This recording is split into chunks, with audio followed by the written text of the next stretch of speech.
Magandang umaga po.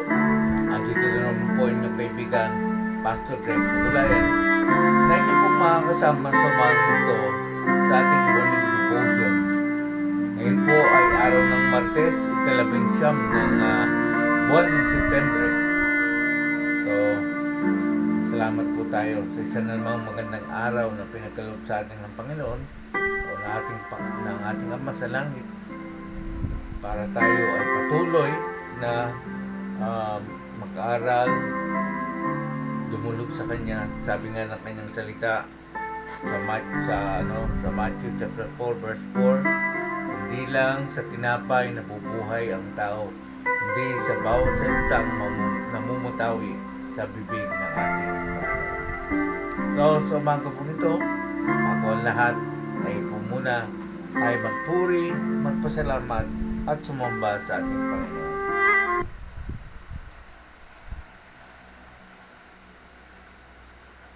Sasamahan po tayo ngayon ulit na ating kaibigan na si Pastor Boy Baldomaro.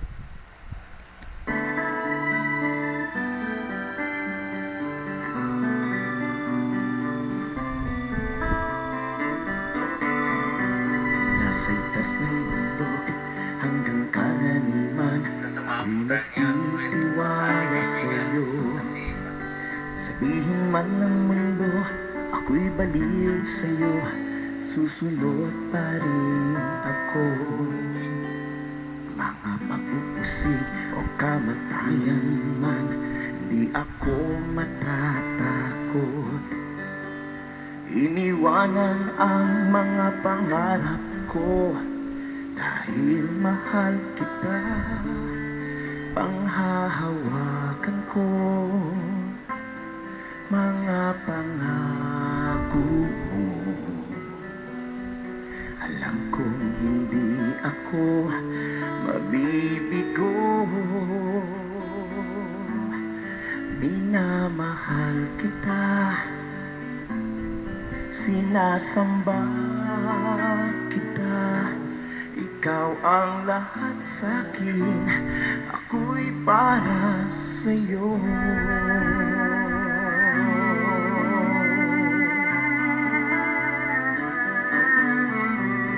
Sa itas ng mundo hanggang kalaliman, ako'y magtitiwala sa'yo. Sabihin man ng mundo, ako'y baliw sa'yo, susunod pa rin ako. Mga pag-uusig o kamatayan man, di ako matatakot. Iniwanan ang mga pangarap ko, dahil mahal kita, panghahawakan ko mga pangako mo. Alam kong hindi ako mabibigo, minamahal kita, sinasamba kita. Ikaw ang lahat sa'kin, ako'y para sa'yo.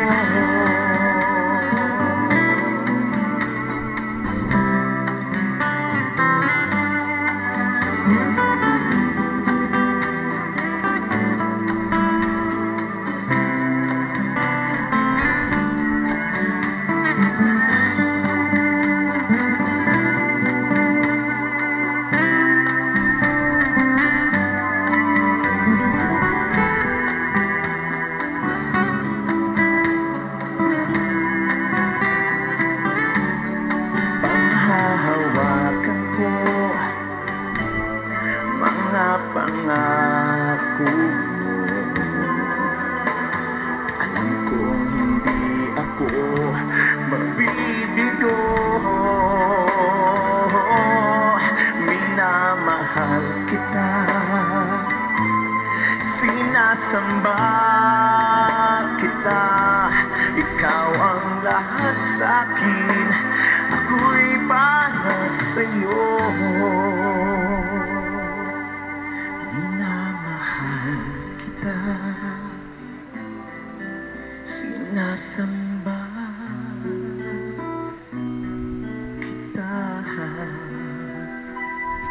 ang lahat sa'kin. Ako'y para sa'yo. Alam kong hindi ako mabibigo. Minamahal kita, sinasamba kita.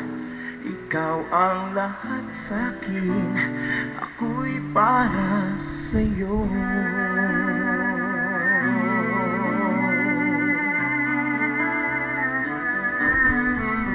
Mula sa itas ng bundok hanggang kalaliman, ako'y magtitiwala sa'yo.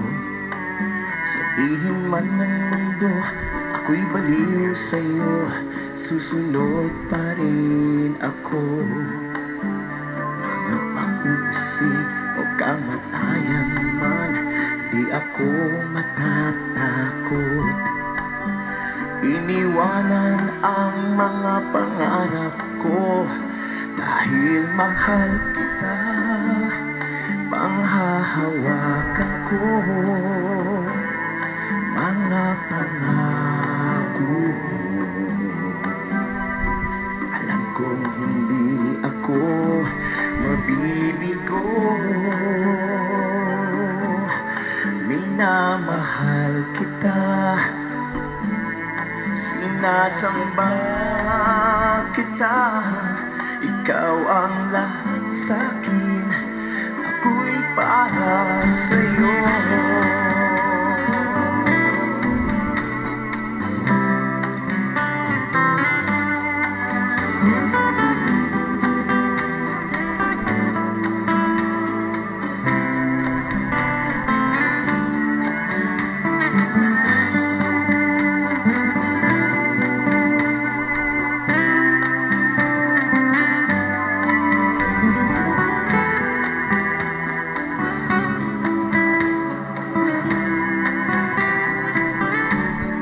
Panghahawakan ko mga pangako mo. Alam kong hindi ako mabibigo. Minamahal kita,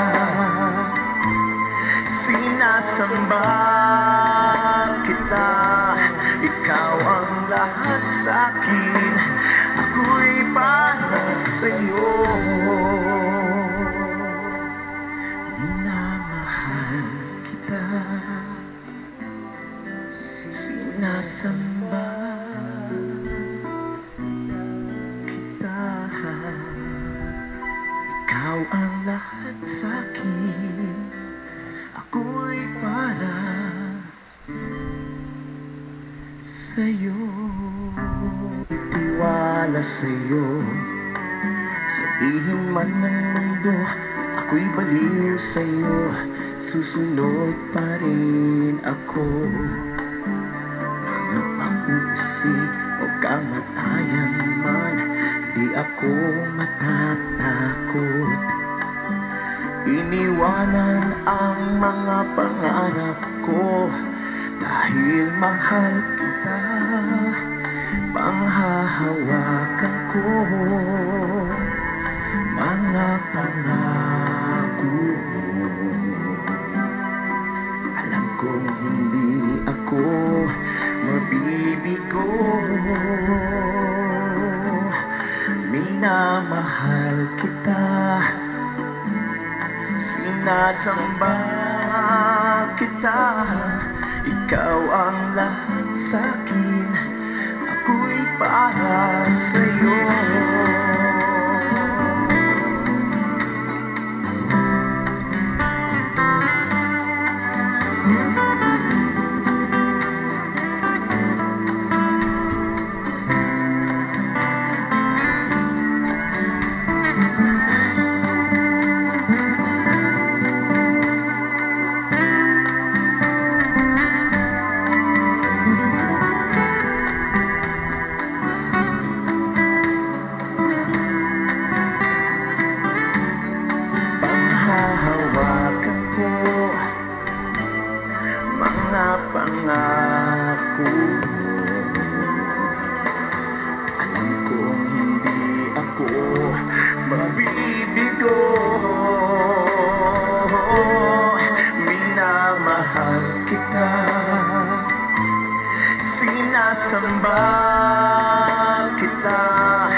akin, ako'y para sa'yo.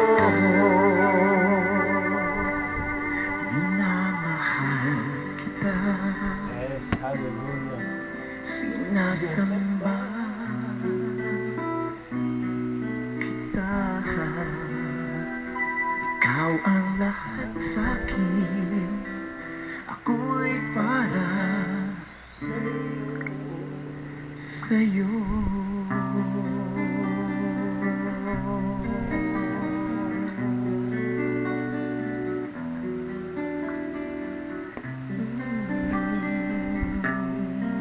Panghahawakan ko.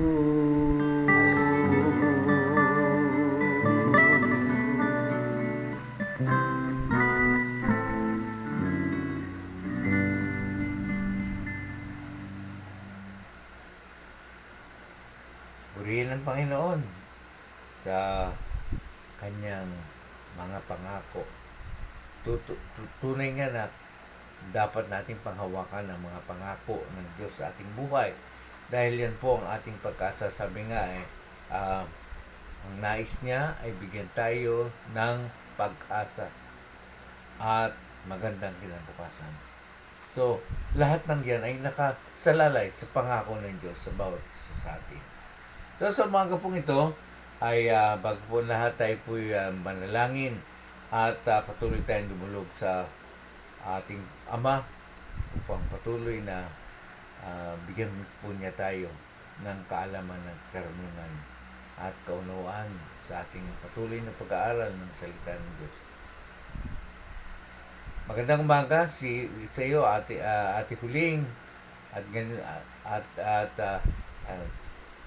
Kuya Efren, Ate Mercy, si Pablo. Magandang umaga sa iyo. Ganon din sa mga magbubukas pa sa araw na ito at makakasama natin sa ating morning devotion. So maraming salamat sa bawat isa, yung mga ka-friends ni Tess sa kanyang kanya sa Facebook na tigasunod na rin natin ngayon. Magandang umaga sa inyo lahat at magandang hapon o magandang gabi saan man kayong lugar ng mundo nandun. Yan. So, tayo po yung manalangin. O dakilang Diyos Ama, pinupuri ka namin sa umagang ito at patuloy na nagpapasalamat kami sa iyong kabutihan na patuloy na ibinubuhos mo sa amin. Sa iyong pag-ibig na patuloy na ipinadadama mo. Salamat Ama dahil hindi mo kami iniwanan o pinabayaan, bagkus patuloy na sinasamahan mo kami sa bawat oras ng aming buhay, sa bawat sitwasyon. Andyan ka at patuloy Ama na gumagabay sa amin. Salamat dahil ikaw ang aming Diyos, ikaw ang aming dakilang Ama na patuloy na nagmamahal at umiibig sa amin. Ganon din sa umagang ito, patuloy na nagpapakumbaba kami sa iyo. Inaamin namin sa iyong harapan na wala po kaming kakayahan sa aming sarili upang unawain ang iyong salita sa iyong pananaw, sa iyong perspektibo. At dalangin namin na maunawaan namin ang laman ng iyong puso para sa amin sa umagang ito. At patuloy na tulungan mo kami na ang salita mong yan ay maging kalakasan ng aming spirito upang patuloy na kami po ay maging matatag sa iyong harapan at magawa namin ang kalooban mo. Kaya Ama, tulungan mo kami na mailagay namin ito sa aming mga isipan, mailagay namin sa aming mga puso, at hindi lang yun, kundi maipamuhay pa namin sa araw-araw. Salamat po Ama sa patuloy na gagawin mo pa sa amin sa maghapong ito at pagpalain mo po ang bawat isa sa amin. Ito pong dalangin namin sa pangalan ng aming Panginoon Jesus. Amen at amen.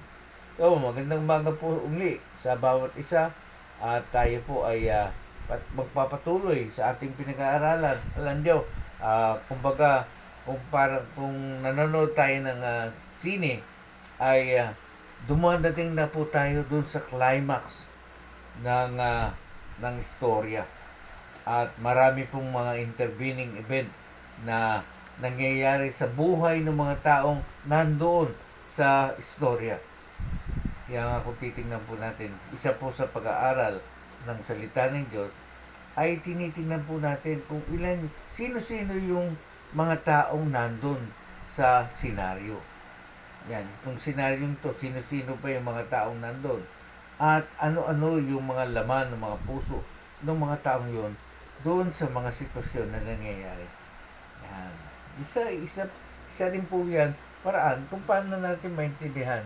At ano ang intensyon ng sumulat para doon sa kanyang mga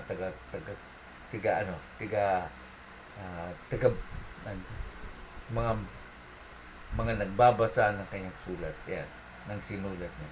So, at patuloy na doon po makikita po natin yung ano ang sinasabi ng salita ng Diyos patungkol sa ating paama na may kaugnayan sa ating Panginoong Hesus. At ganoon din, makikita po natin kung ano ang sinasabi o yung talagang laman ng historyang nandun. At patuloy na doon sa kaliwanagan na maunawaan natin, doon po tayo gagawa ng ating mga desisyon o plano para maiayos natin ang ating mga buhay. Yan po yung isang bagay na sa ating pinag-aralang talata, paano mo maia-apply yan sa ating buhay. Yan. Kaya, sa mga kaputo, patuloy po tayo sa ating pag-aaral. Ngayon po ay nando na po tayo sa Matthew chapter 14, verse 66 to 72. Ayan. Ano po ang title natin dito? Yung pagkakaila ni Pedro kay Jesus.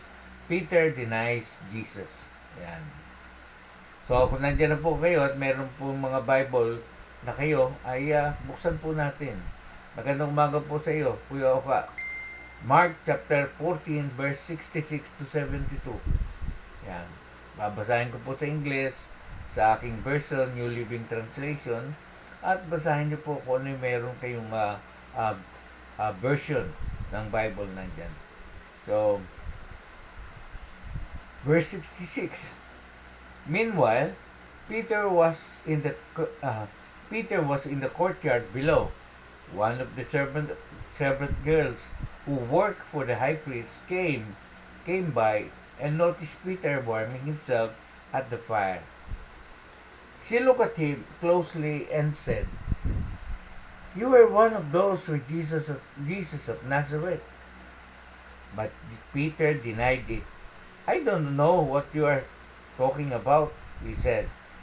And he went out into the entryway. Just then, a rooster crowed.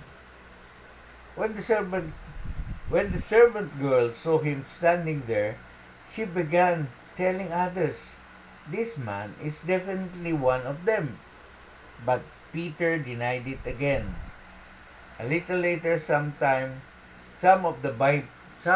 other bystander confronted Peter and said, "You must be one of them, because you are a Galilean." Peter swore, "And a curse on me if I am lying. I don't know this man you are talking about." Immediately, the rooster crowed second time. Suddenly, Jesus' word flashed through Peter's mind. Before the rooster crows twice, you will deny me 3 times that you even know me. And he broke down and wept. Yan, purihin po ang Panginoon sa pagkakabasa ng kanyang salita. So makikita po natin, itong sitwasyon na yun ay isang pangalan to. Kung titingnan po natin, isang mabigat na suntok kay Peter. Masakit na suntok kay Peter. O ano mga isang sitwasyon na hindi magandang nangyari kay Peter. Kaya kung titignan mo natin, yung pagkakaila ni Peter kay Jesus ay katulad din ng ginawa ni Judas na pagtataksil naman kay Jesus. So, kung titignan natin at ikukumpara natin ng dalawang yon, pareho silang nagtaksil. Yung isa, ibinenta. Yung isa, ikinaila. Kahapon. Hindi pala kahapon yun. Yung meron po akong ginagawang lesson patungkol doon sa denying yourself. Yan. If you will deny me in front of people, I will deny you. Yan po yun. Pinag-aaralan po, ginagawa ko po kahapon. Kagabi, inabot nga po ako na 1:49, pati ko yung oras, 1:49. Sabi ko, wow, ilang oras na lang itutulog ko. Pero purihin po ang Panginoon ay ito po, nagising po ako ng maayos. Wala pong ibang hindi magandang pakiramdam, at nagpapasalamat din ako sa Panginoon dahil maayos po yung aking pakiramdam. So, sabi dito, si Pedro ay nandun sa ilalim, sa below, kasi nandun sila sa itaas, nandun sila doon sa sa bulwagan, nandun si Peter sa courtyard. At kung titignan po natin, itong huling portion na to, kasi patapos na ang chapter dito, ay isinulat ni Mark na parang sinusulat niya doon, naaalala niya yung mga pangyayari. Naalala niya yung pangyayari. Kahit makikita po natin, maliwanag na sinulat ni Mark kung ano yung naalala niya doon sa pangyayari niya, doon sa dito sa ating pinag-aaralan, Mark chapter 14 verse 66 to 72. At itong mga pangyayaring to ay nangyari na doon mismo sa pagliligtas. Habang nililitis si Jesus, o habang may trial o merong ang tawag doon, investigasyon na nangyayari doon sa bulwagan ng Pariseo, ng bahay ng high priest, ay nandun din si Pedro. Kumbaga, nandun sila sa bulwagan, si Pedro nasa ibaba. Kaya nga kung titignan natin doon, dito, ay merong mga sitwasyon na dinadaanan si Pedro.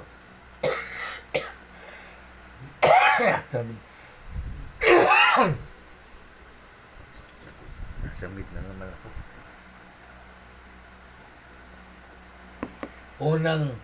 Unang problemang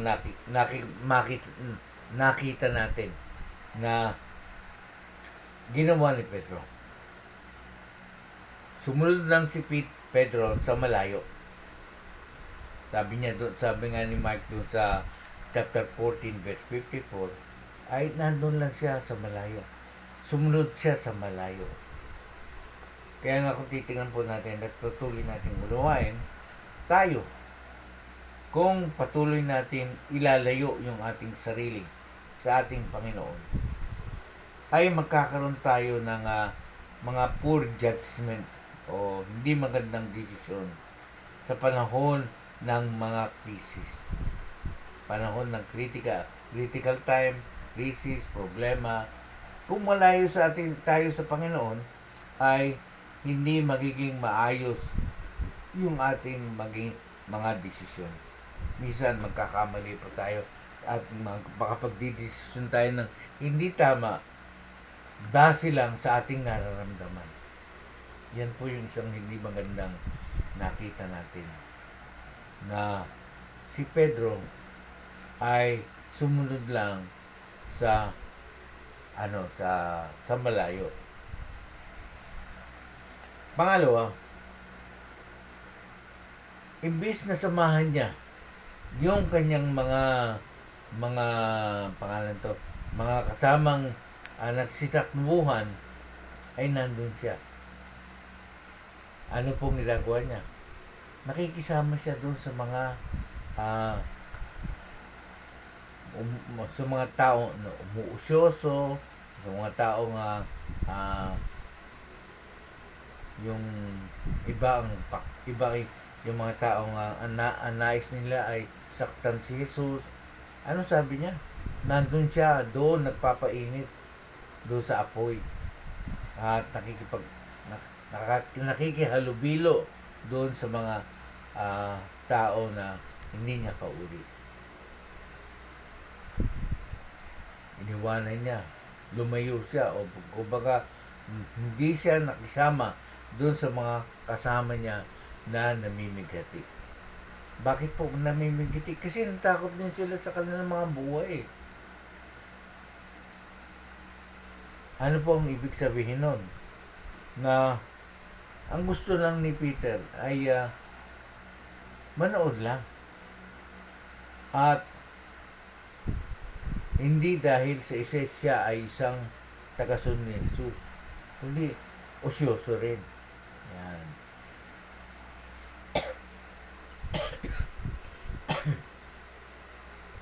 So, makikita po natin na nung makisalamuha si Pedro ay sa taong nandun sa labas, nakasama din niya yung mga taong nanakit sa ating Panginoong Hesus. Yan. Kaya nga titingnan po natin doon sa sinabi ni Pedro, sabi niya, hindi ko alam, hindi ko naintindihan ang inyong sinasabi. I do not know. I do not know what you are talking about. Ano yan? Yan po yung una. Nung kumprontahin siya ng babae. At makikita po natin isang sitwasyon na hindi naman siya kasama doon sa trial. Hindi naman yung mga na nagtatanong kay Jesus ang nagtanong sa kanya, pero siyang simpleng babae, servant girl, sumira ng sumira ng kanyang mga sinasabi. Ano ba sinabi niya? Sabi niya nung una, sabi niya, over my dead body, hindi ko papayagang mangyari yan. Yan, dadaan sila sa akin. Pangalawa, yung kanyang pagtaga ng tenga ng matapang siya. Pero nung hinuli na at dinala na, sumunod na lang siya. At itinuring niya ang kanyang sarili na hindi tagasunod ng kanyang Panginoong Jesus, ng ating Panginoong Jesus. Pero isang babae lang, isang servant girl ang nakadiscovery ng totoong pagkatao ni Peter. Ano po yun? Duwag.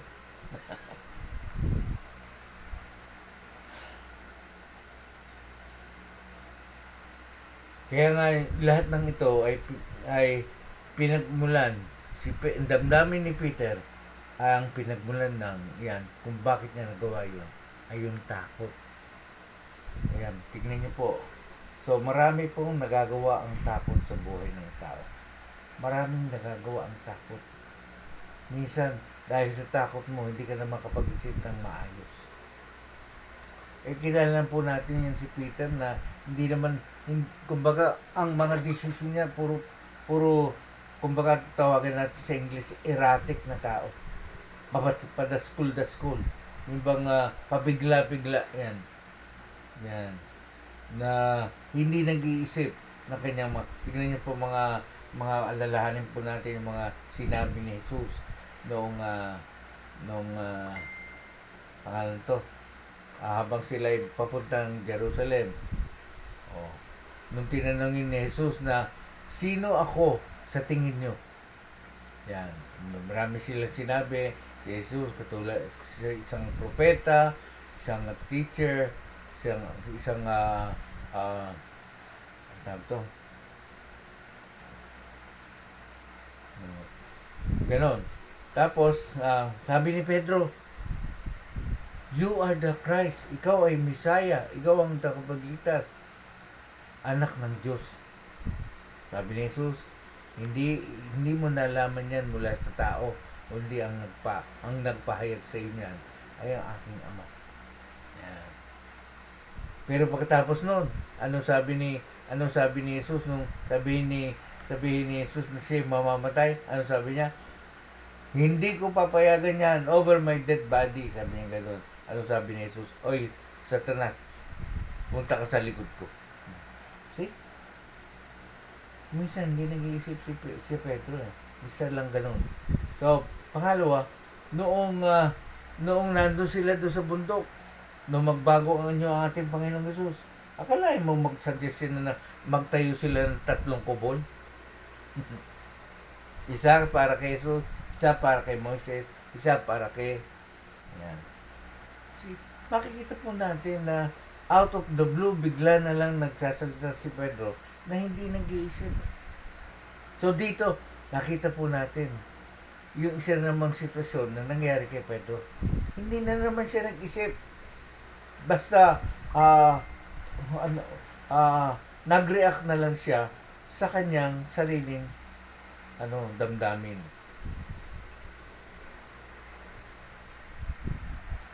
Bakit po? Yung katulad nga po ng sinabi ko niya, kung ilalayo natin ang ating sarili sa Panginoon, kung nangyayari, dati mainit tayo sa Panginoon, tapos bigla tayong nalayo. Yan, marami na po tayong magiging maling desisyon, at yung maling desisyon na yan ay magkakaduktong-duktong hanggang sa isang araw, magugulat ka na lang, ikaw ay nakabilanggo na sa isang hindi magandang sitwasyon. Kaya nga nung sinabi ko nung kahapon, patungkol doon sa mga foxes, na little foxes, ay mayroong mga pagkakataon na nai-entice lang tayo. Bakit tayo magkakaroon ng mga na hindi ayos ng desisyon? Yun nga, dahil nga una sa takot, o di kaya sa mga curiosity, ganun.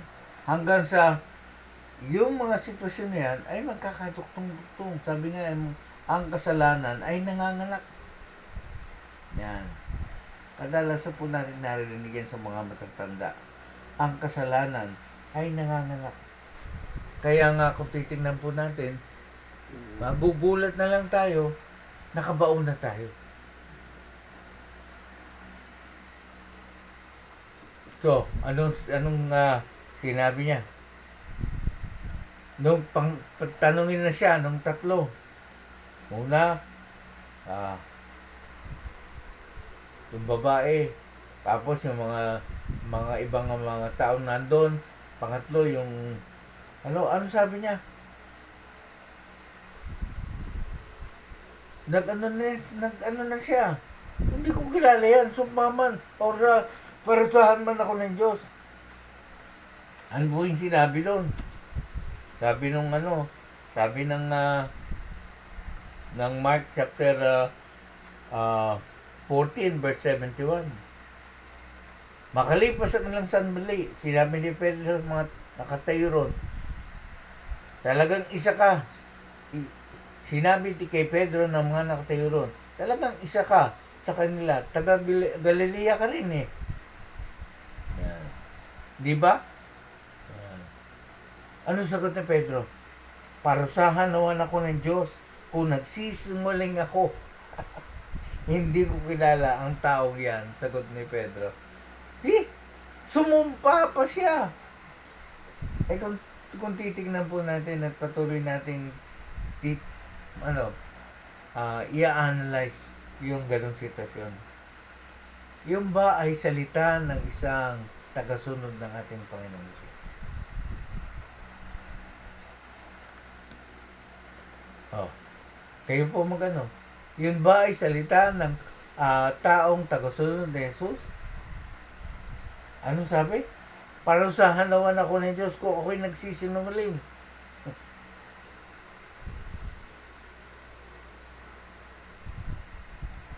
Yan. Kaya nga, doon sa sinabi niyang yun, narinig niya ulit na tumilaok ng manok. Doon sa babae, yung unang tanong ng babae sa kanya, yung unang pagsisinungaling niya, tumilaok na ang manok. Tapos yung pangalawang pagsisinungaling, tumilaok na rin.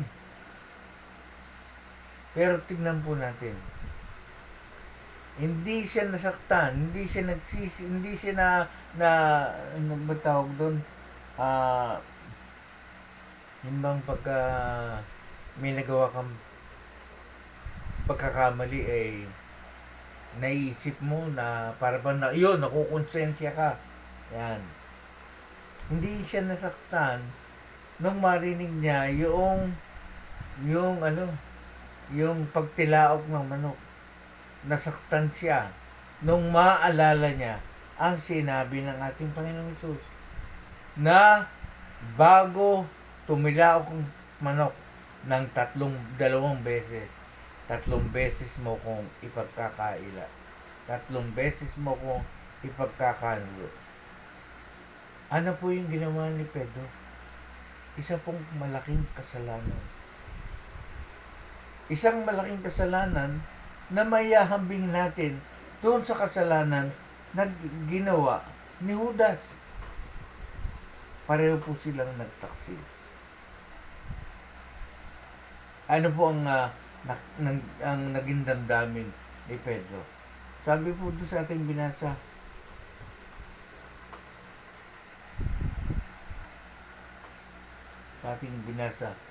and he wept bitterly.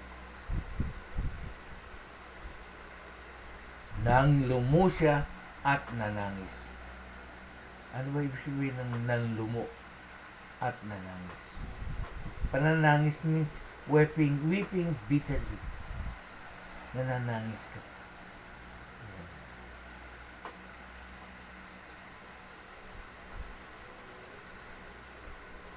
Pero, kung titignan po natin, napakabuti ng Diyos. Napakabuti ng Diyos. Kailangan mamili ka. Tingnan po natin.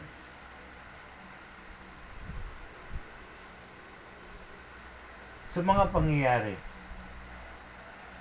lulundag na tayo. Sa mga pangyayari. Dito sa pangyayaring ito, pagkatapos ng lahat,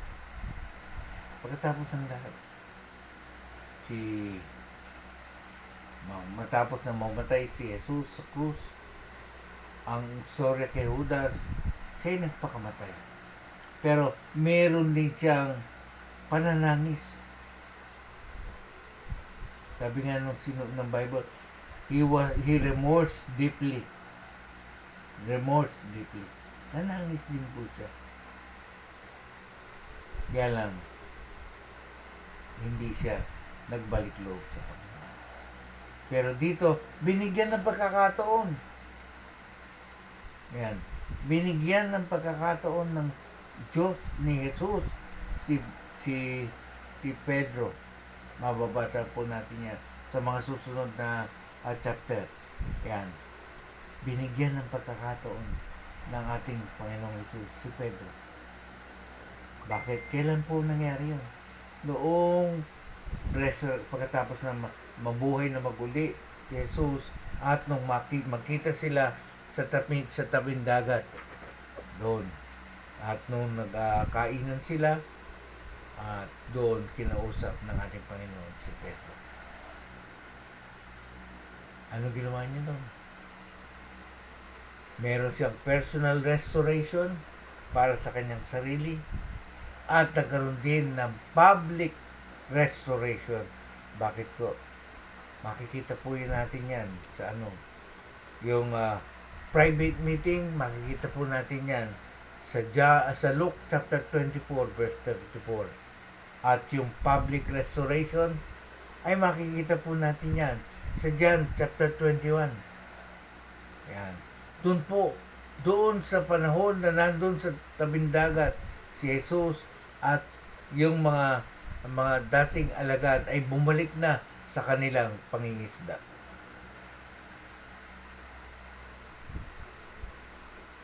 Ito mong sitwasyon na to. Tingnan na po natin yung resulta. Si Judas ay lumayo at tuluyang nalayo sa Panginoon dahil siya ay nagpakamatay. Si Peter, bagamat nagtaksil siya sa Panginoon at nakaranas ng spiritual decline. Yan. Pero nagkaroon siya ng pagkakataon na magbalik loob sa Panginoon. So, kung titignan po natin at patuloy natin unawain na dito po natin makikita ang habag at biyaya ng ating Panginoon. Na gayon na lamang, habag at biyaya ng Ama na ipinadama niya sa pamagitan ng ating Panginoong Hesus. Kaya nga sabi nga, kung hanggat may oras pa, sa oras na ma-realize mo na ikaw ay nagkamali, magbalik loob ka agad. Humingi ka ng tawad sa Panginoon. Yan po ang gustong ipakita sa atin ng Panginoon. Na lahat ng tao ay prone to sin. Kahit na isang pastor, kahit na isang pare, kahit na isang ay prone to sin. Bakit? Tao lang. Sabi na tao lang. Pero hindi na po. Hindi na po. Kung ikaw ay todoong tagasunod ng ating Panginoon, binigyan ka na niya ng kapangyarihan. Sabi nga ang kapangyarihan na ibinigay sa atin una ay para makapagpatawad. Pangalawa, kapangyarihan para tumayo at manindigan laban sa tukso ng kaaway. Kaya nga sabi ni Pablo, baguhin na natin ang takbo ng ating isip. Bakit? Yung isip na yan ay hindi nababago, hindi nabuborn again. Yan ay binabago. Consciously, binabago yan. Paano? Sa patuloy na pag-aaral natin ng salita ng Diyos, sa patuloy na pag-unawa natin ng salita ng Diyos, at sa patuloy na pag-meditate natin ng salita ng Diyos, at pagtanggap natin ng sinasabi ng salita ng Diyos. Dahil pag tayo nagbabasa ng salita ng Diyos, tayo mismo ang kinakausap. Gaya po na nangyari niyan. Kinakausap tayo ng Panginoon na sa ating mga araw-araw na buhay, we are prone for mistake. Bakit tayo prone for mistake? Kasi wala tayo. Kumbaga yung ating presence of mind ay nawawala. Dapat yung presence of mind natin na tayo'y anak ng Diyos ay laging nandyan para hindi tayo matangay ng mga at dahil dapat kilala na natin kung sino tayo sa harapan ng Diyos. Kasi kung hindi natin kilala kung sino tayo sa harapan ng Diyos, we are prone to wander. Ayan. Sabi nga nung awitin, we are prone to wander. Bakit po? Kasi yung enticement ng mundo, gayon na lamang. Ano ang enticement? Maganda sa ating paningin. masarap sa aking ah, ah, para matugunan ang pangangailangan ng aking katawan. At yung pangatlo, yung karangyaan at kasikatan. Pride of life. Yan po yung enticement ng mundo sa atin. Kaya nga sabi ko sa inyo kanina, yung mga maliliit na sitwasyon na pinalalagpas natin o mga maling pananaw natin na pinalalagpas natin ay mangyayari. Katulad po nito. Hindi napansin ni Pedro yung kanyang ugali. Hindi napansin ni Pedro yung kanyang takbo ng pagre-react sa mga bagay. At yan po yung sinasabi ng Panginoon. Kaya nga kung patuloy tayong mag-aaral, aaralin natin. Lalo na doon sa mga sinulat ni Pablo na paliwanag sa lahat ng mga maaral ng ating Panginoong Hesus, ay makikita po natin yung ating sarili.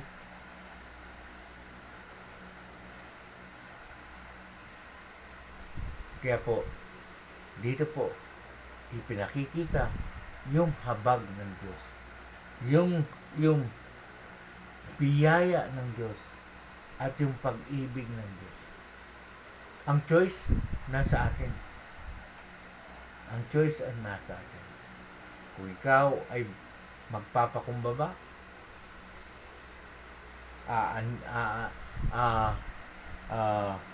aaminin mo yung iyong pagkakamali. Sabi nga ng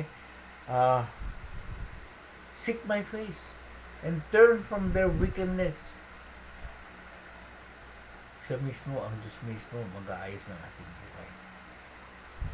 Siya, yan po ang ating maikling devotion sa umagang ito. At nawa ay patuloy na makita natin ang puso ng ating Panginoon, ang puso ng Ama para sa araw natin, sa araw na ito.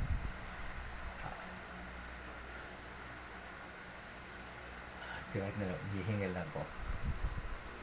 So, tayo po'y manalangin. O dakilang Diyos Ama, pinupuri ka namin.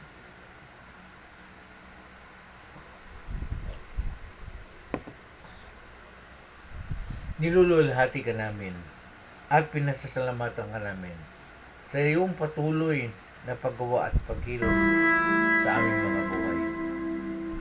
Salamat o sa pag-ibig mo na ang nais mo ay patuloy naming maunawaan ang iyong kalooban upang sa lahat ng naunawaan namin yan ay maging maayos yung aming puso at align namin ang aming mga puso sa iyong puso. At patuloy na binabago mo kami. Ginagawa mo kaming kawangis ng aming Panginoon. Bakit po? Dahil nilikha mo kami ayon sa iyong wangis. Pero nasira po yun o kami magkasala. Pero salamat sa pag-ibig mo, sa habag mo at biyaya na itinuring mo kami, na kaming lumapit sa aming Panginoong Hesus, ay binigyan mo uli ng karapatang maging anak mo. Ama, salamat po. Salamat sa pag-ibig mo yan, na patuloy na ibinibigay mo sa amin. Sa lahat sa iyong mga pangako, na patuloy na pangahawakan namin. Salamat po Diyos. Dahil ang nais mo ay patuloy na lumakad kami sa iyong katwiran. At habang kami lumalakad at hinahanap namin ang patuloy na pagkakari mo sa aming buhay at lumalakad kami sa iyong katwiran. Sinabi mo sa iyong salita na wala na po kami aalalahanin. Ang lahat ng ninanais namin at inaalala namin ay ikaw mismo ang mag-aayos. Kaya pinupuri ka namin, niluluwalhati ka namin sa umagang ito. Salamat sa iyong patuloy na ginagawa sa aming buhay. Ama, patuloy na tulungan mo kami upang ang lahat ng naunawaan namin sa araw na ito ay matumimo sa aming isip at puso upang patuloy, Lord God, na maipamuhay at magbigay kami ng kalwalhatian sa iyong pangalan at patuloy na magsilbi kami liwanag sa mga taong nadidiliman at maging solusyon sa problema, hindi nakasama sa problema. Salamat po, Ama. Salamat sa patuloy na ginagawa mo sa aming buhay. Tunay nga, Ama, na ikaw o Diyos, ang Diyos na dakila at tapat sa iyong mga pangako. Kaya, Ama, sa oras ito, tinataas din namin ang aming mga mahal sa buhay. Salamat sa kanila, sa iyo, dahil mahal mo rin po sila. At ikaw din po ang nagawa upang ang bawat isa sa kanila ay patuloy na lumapit sa iyo. Gaya ng ginawa mo sa amin. Ikaw din ang gumawa ng paraan para kami makalapit sa aming Panginoon. Dahil ang nais mo ay maranasan namin yung buhay na ganap at kapayapaan. Buhay na ganap at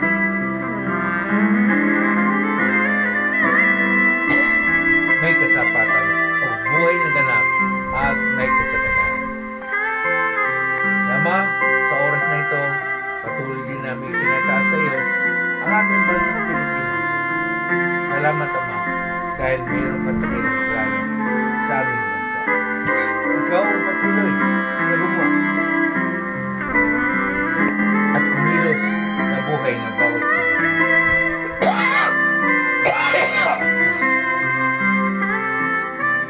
Mula po sa ating Pangulo hanggang sa pinakabatang Pilipino.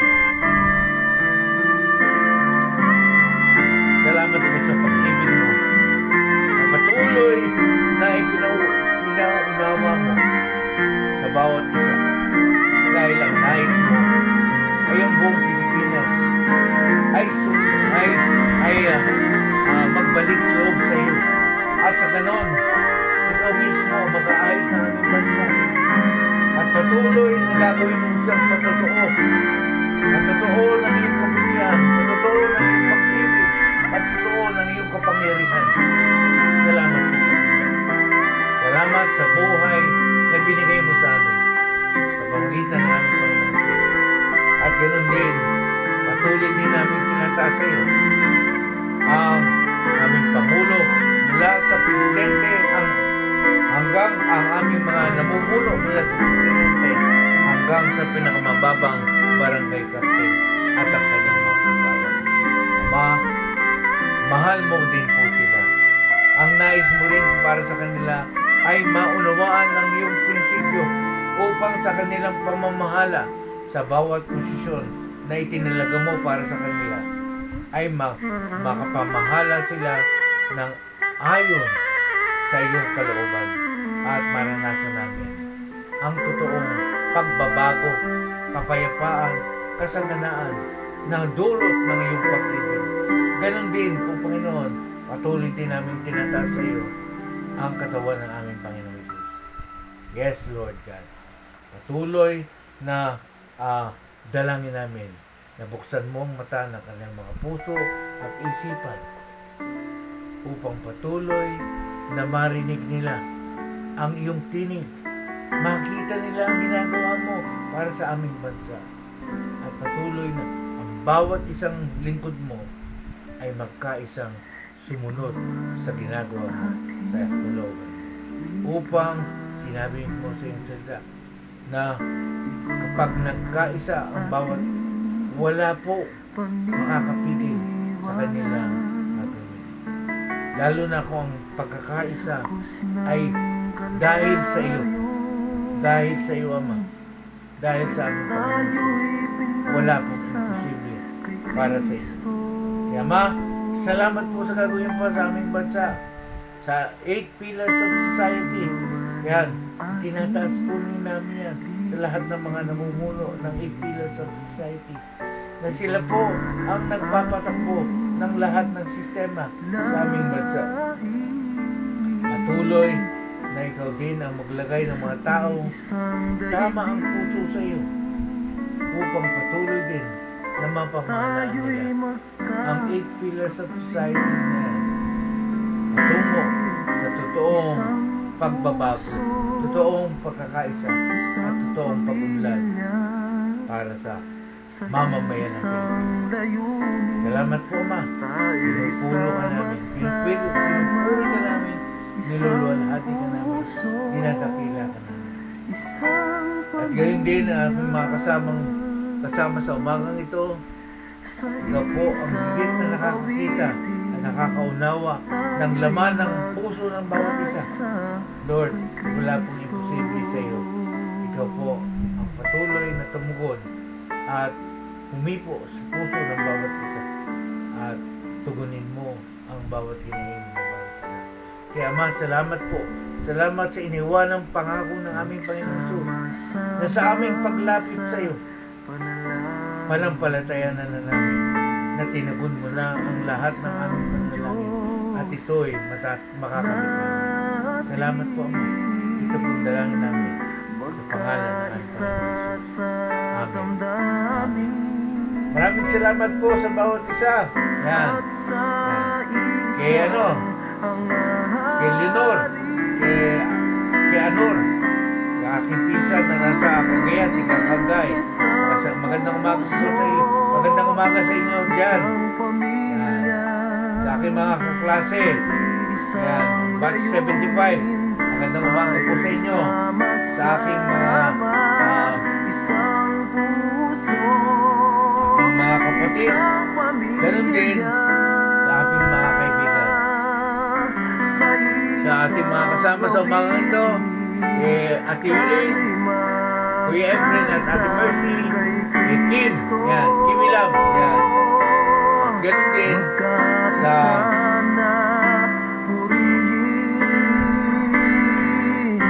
Kuyoka, yan. Maraming salamat. At sa mga magbubukas pa na kanilang Facebook, mga sumusubaybay sa ating mga morning devotion. Salamat po sa inyo lahat. At patuloy kong inaanyahan ang bawat isa na i-share po natin ang ating mga video. I-like po natin. Isang pamilya sa I-like po natin. At share. Ganun din, yun din ating YouTube channel, Pags Family Channel. Kung di pa kayo nagsusubscribe, subscribe nyo na po. At ganun din, share.